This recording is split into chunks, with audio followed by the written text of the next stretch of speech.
ബൈബിളിൽ പുതിയ നിയമം എഴുതിയിട്ട് ഏകദേശം 2000 വർഷം അടുത്തുകൊണ്ടിരിക്കുകയാണ്. യേശു പറഞ്ഞ പല കാര്യങ്ങളും ടെക്സ്റ്റ് രൂപത്തിൽ വന്നിട്ട് ഏകദേശം 2000 വർഷം.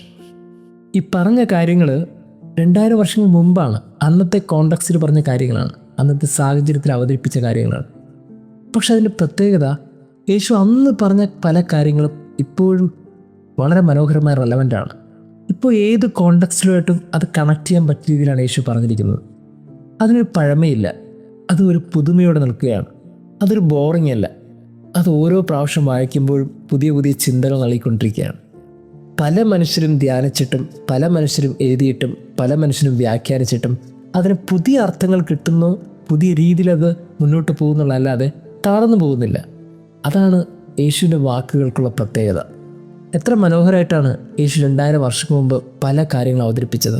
സ്നേഹത്തെക്കുറിച്ച്, ക്ഷമയെക്കുറിച്ച്, കരുണയെക്കുറിച്ച്, പരസ്പര ബന്ധത്തെക്കുറിച്ച്, വിവാഹ ജീവിതത്തെക്കുറിച്ച്, എന്തിൻ്റെ പേരിൽ നമ്മൾ എടുത്തു നോക്കിയാലും 3 വർഷം കൊണ്ട് യേശു പറഞ്ഞ വളരെ മിനിമം കാര്യങ്ങൾ അതിനകത്ത് എഴുതപ്പെട്ടിട്ട് പോലും അതൊക്കെ എവർ ന്യൂ ആണ്.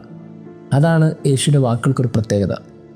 നമ്മളിന്ന് ഗോസ്പലിൽ കാണുന്നൊരു വാക്കുണ്ട്, നിയമത്തെയോ പ്രവാചകന്മാരെയോ അസാധുവാക്കാനല്ല ഞാൻ വന്നത്, പൂർത്തീകരിക്കാനാണ് ഞാൻ വന്നത്.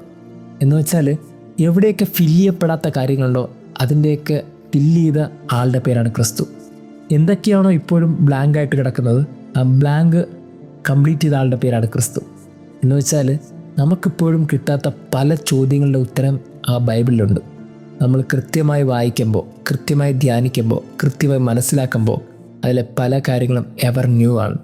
മറ്റാർക്കും മനസ്സിലാക്കാൻ പറ്റാത്ത, നമ്മളോട് മാത്രം പറയാനുള്ള ചില കാര്യങ്ങൾ ഇപ്പോഴും അതിനകത്തുണ്ട്.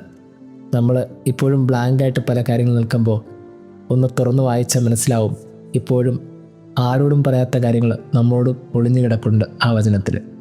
വായിച്ചു നോക്കാൻ താമസിക്കുന്നതുകൊണ്ടാണ്. ദൈവം നമ്മെ അനുഗ്രഹിക്കട്ടെ.